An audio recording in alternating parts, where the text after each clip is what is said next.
Тэгээд би нөгөө анх яг анаа ээж нэг юм Nokia аваад 3310.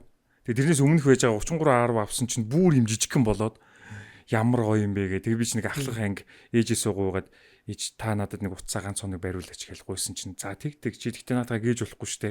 Наа чи бол маш үнцэнтэй юм шүү гээл. За. Тэр үуч тухайн аймагтайс байхгүй юу? То манай ангис ганц уцтай хүн байхгүй, багш маань ч уцс байхгүй тий. Сургууль даяараа уцсгүй байсан. Тэгэл ээжийг би гуугаад ээж та ажил дээр очиж над руу нэг яг залгаарай. Хичээл орж явах хоёр гээ. Би өөр нөгөө хичээлэж бодож байгаа юм байхгүй. Тэгэл залгахыг хүлээгээл. Тэгэл яг хүлээгээ байжсэн чинь гинт дуурч байна. Багш ингээл анги мангийнхан бүгд шокнд орд.